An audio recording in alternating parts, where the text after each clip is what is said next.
बाबर साहब, ये बताइएगा कि नई टेक्नोलॉजी मुतारिफ करवाई जा रही है, क्या फ़ायदे इसके आप देख रहे हैं, कितना फ़ायदामंद होगा ये? देखिए, इसको आम शहरी के लिए इसको सिंपल वर्ड्स में मैं बयान कर देता हूँ। इस वक्त जो top 9 most emerging countries in the world हैं, हमने उनकी एक स्टडी की और आप इसको मतलब जो डिजिटलाइजेशन है, मैं उसके लिए बात करना चाहता हूँ। जो top most emerging countries in the world है, हमने उनकी डिजिटल ग्रोथ की स्टडी की कि क्या factors. So there is a very strong correlation between the economic development of those countries and the digitalization. यानी कि जिस seriousness और in depth digitalization से वो लेके चले हैं अपनी country को, there is a very strong correlation कि उनकी economy भी उसी तरह से ऊपर गई. So this gives us a very good opportunity and lesson कि हमें भी अपने आप को digitalize करने की. अब जब हम डिजिटलाइज की बात करते हैं तो अगेन इसका मतलब क्या है? देखिए, इसको हम 3 बड़े पिलर्स में डिवाइड कर सकते हैं। पहली चीज तो ये है कि डिजिटलाइजेशन फॉर द सोसाइटी। इसका मतलब ये है कि जो सिटीजन सर्विसेज हैं, जो सिटीजन आपको बिल्स की लाइन में जो लंबा लगना पड़ता है, या बैंक अकाउंट्स, या आपके गवर्नमेंट से कोई भी काम है, या वाटर बिल आपने पे करना है, या आपको वाटर बिल में कोई इशू है, तो you have to visit them. आप उनके पास जाते हैं, कितने घंटे लगाते हैं। तो अगर ये सारी चीजें आप अपने डेस्कटॉप पे बैठ के या अपने मोबाइल फोन से कर लें तो देखें एक आम शहरी की जिंदगी में कितना फर्क है। So this is digital society. Second चीज जो है इसका कंपोनेंट, वो है डिजिटल इकोनॉमी। अच्छा, डिजिटल इकोनॉमी का मतलब ये है कि हम अपनी इकोनॉमी को जितना डिजिटलाइज, जितना ट्रांसपेरेंट और जितना एफिशिएंट करेंगे, उतनी ही फास्ट इकोनॉमिक डेवलपमेंट होगी। It's no brain.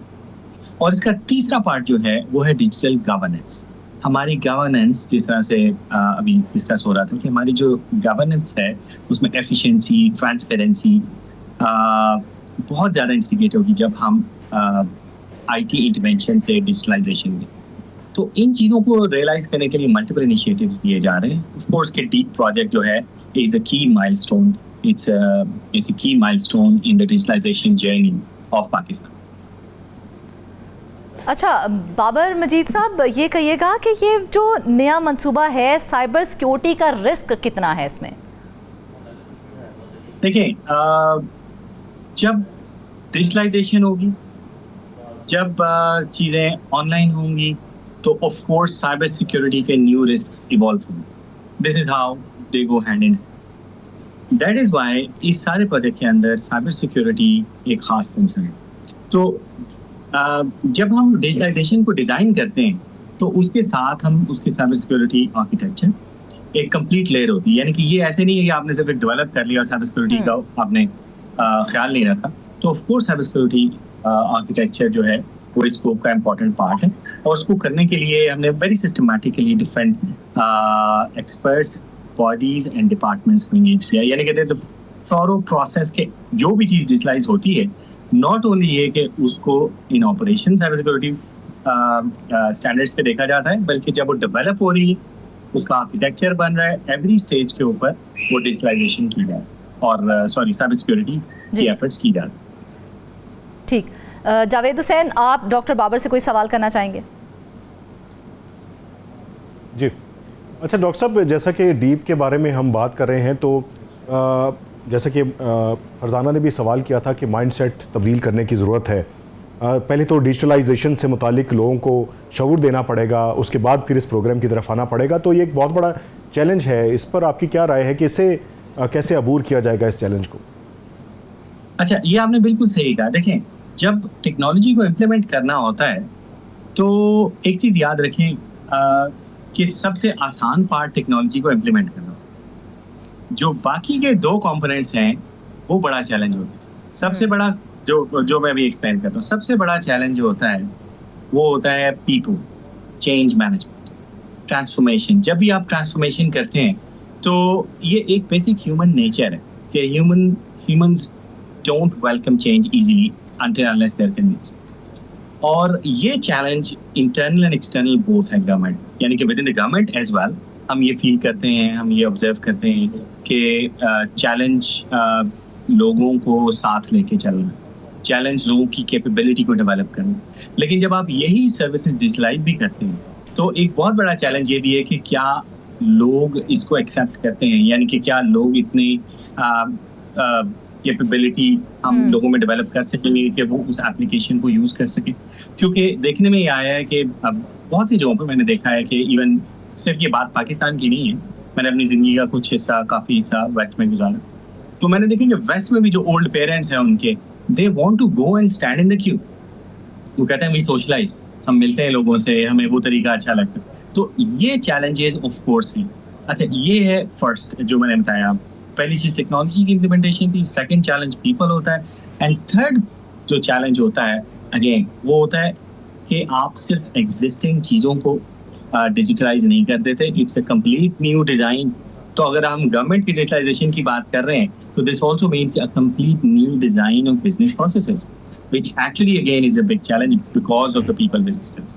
तो ये इसको सॉर्ट आउट करने के लिए प्रॉपर चेंज मैनेजमेंट और ट्रांसफॉर्मेशन स्ट्रैटेजीज हैं जिसको हमने अगेन इस इनिशिएटिव के अंदर बिल्ड किया। जी डॉक्टर साहब, आप अच्छा डॉक्टर साहब, एक सवाल और आपसे करना चाहूँगा कि यहाँ तो एक आम आदमी की बात की जा रही है ना कि आम आवाम के लिए एक बड़ा चैलेंज ये होगा कि उनको समझना है पहले।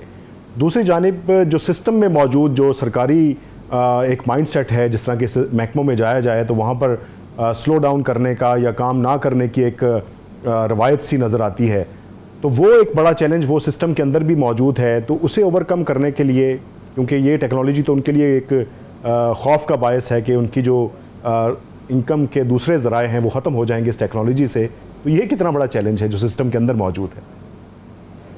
देखिए, जैसे मैंने अर्ज किया ना कि ये इंटरनल और एक्सटर्नल, इंटरनल से मेरी मुराद गवर्नमेंट का इंटरनल था, तो यस ये चैलेंज एग्जिस्ट करता है।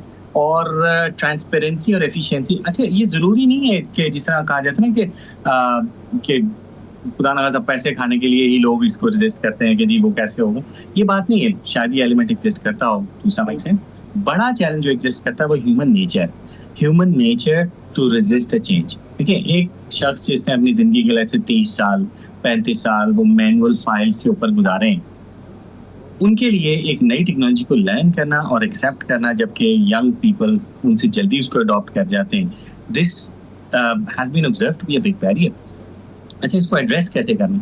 इसको एड्रेस करने के लिए हम कैपेसिटी एंड कैपेबिलिटी डेवलपमेंट पर फोकस कर रहे हैं। इसके साथ साथ आईटी स्किल्स को इम्प्रूव कर रहे हैं और आई होप कि इंशाल्लाह मतलब the direction is very right. दुनिया में बाकी मुल्कों ने भी इसको किया है, जब उन्होंने इसको फोकस किया है तो ज़रूरत जो इस स्टेज पे होती है टू इनिशिएट वो है टॉप मैनेजमेंट की कमिटमेंट। एंड पाकिस्तान में आई विल से कि we are lucky right now.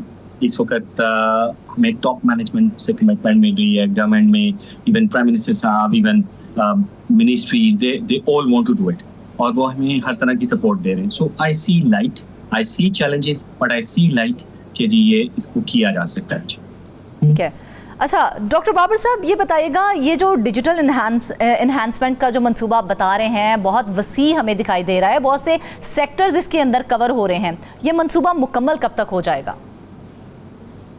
देखिए, जिस तरह से पहले अर्ज किया है कि ये तकरीबन 4 साल का प्रोजेक्ट है। यस, ये अभी अपेरेंटली स्कोप में जितने नजर आ रहे हैं एक्चुअली ये इससे भी ज़्यादा ब्रॉड है। उसकी वजह ये है कि जिस तरह एक कॉम्पोनेंट इसमें डिजिटल गवर्नेंस का जो है, इसके अंदर हमें नॉट ओनली फेडरल गवर्नमेंट बल्कि प्रोविंशियल गवर्नमेंट्स को भी साथ लेके चलना है। जो पोर्टल हैं, जो सर्विसेज हैं, digital services for the citizens हैं। बिकॉज फॉर एग्जांपल आप गाड़ी लेते हैं पंजाब में और आप उसको सेल करते हैं सिंध में, राइट? तो अब आपके 2 प्रोविंसेस इन्वॉल्व हो गए। तो अगर इसको हमें ऑटोमेट करना है तो इट एक्चुअली मीन्स कि provinces are on board as well, उनके बिजनेस प्रोसेसेस भी ऑटोमेटेड हैं, इंटीग्रेटेड हैं और डेटा शेयर हो रहा है। ये मैंने हर कीवर्ड जो यूज़ किया है इसके पीछे अलग-अलग प्रोजेक्ट स्ट्रीम्स हैं, बिकॉज के अदरवाइज इसके बगैर ये होगा नहीं। तो इसलिए it is far more outreaching than others.